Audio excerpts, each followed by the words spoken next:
Hey friendly friends! So I've been doing these comic book videos here on YouTube for quite a while, and I've covered a bunch of different things in comic books. I've covered a lot of DC stuff, I've covered a lot of Marvel stuff, but some of you guys have noticed that I haven't talked a whole lot about the X-Men, which is really weird because they're one of the most iconic, most defining things in all of comic-dom.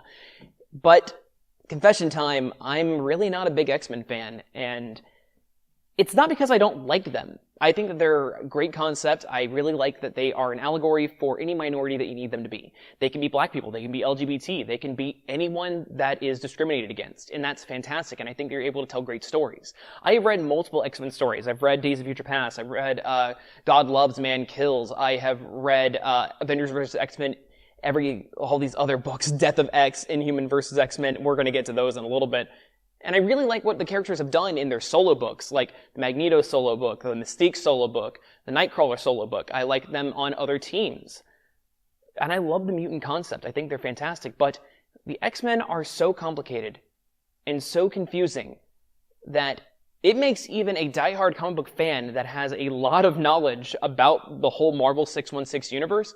I know a lot. I can go into great detail about the Phoenix Force and the Dark Force, and all this stupid, crazy stuff. But X-Men is very scary and very overwhelming because you have X-Men, all new X-Men, Extraordinary X-Men, Uncanny X-Men, X-Force, X-Factor, Excalibur, all this stuff all over the place. It's ridiculous. And some of the characters have gotten so blown up and so big and honestly a little overrated. I love Wolverine. I think he's a great character, but very, very, very overrated. His backstory alone is just way too dense. And this is why I've said this for a long time. You can either read the X-Men books, or you can read the rest of the Marvel Comics universe. Because it is really hard to keep up with both of them, because the X-Men are so contained in their own bubble, because they have all this dense, extensive lore that has gone for literally decades. And all of it is very integral to who the characters are. You even have the original X-Men kids from whenever they first started being X-Men into the current mainstream Marvel universe with the adult versions of themselves, and you have two pairs of the same team with an age difference, time-space continuum paradox. What? It's confusing, and I've read the book. I've read the all-new X-Men. I've read the Phoenix Saga. I've tried giving X-Men so many chances. And while I do like a lot of the stories that I've read, I like what the characters have done in other teams, what I've liked their solo series. It's really difficult for me to get invested in a lot of their books because it's just, there's so much that I don't know.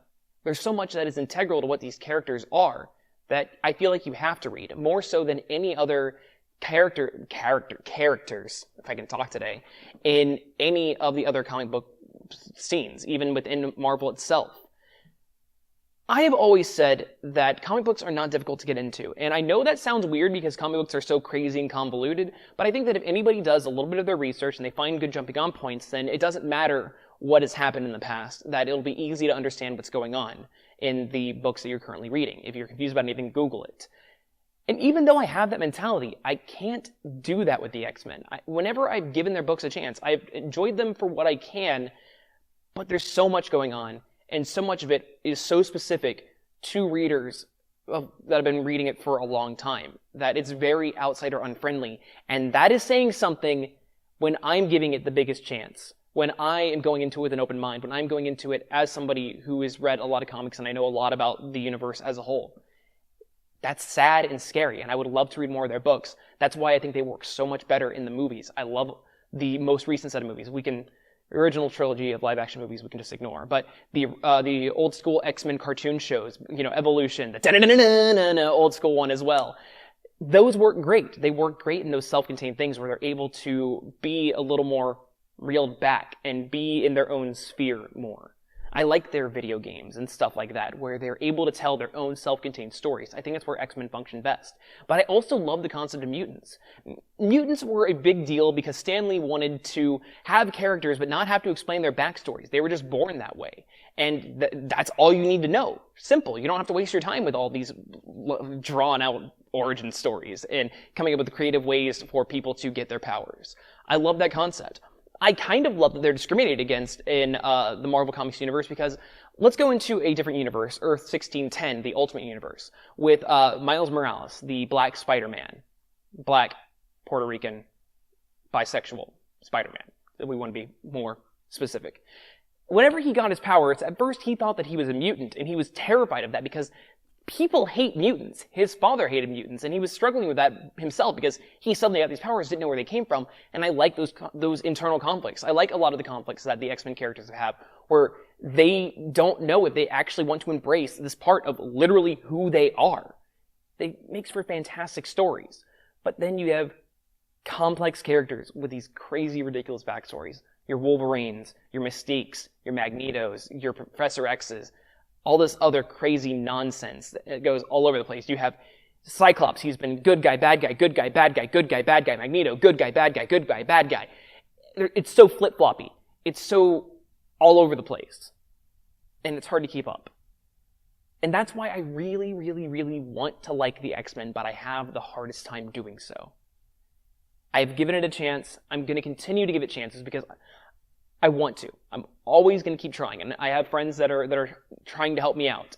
My buddy Chris, if you're watching this, I know I'm going to read the Grant Morrison X-Men, even though I'm not a big Grant Morrison fan. I'm going to try and try and try. But yeah, that's my ramble rant. Hope you guys enjoyed it. I don't know, watch another video, buy one of these nifty t-shirts. We have other designs too. That's the end of the video.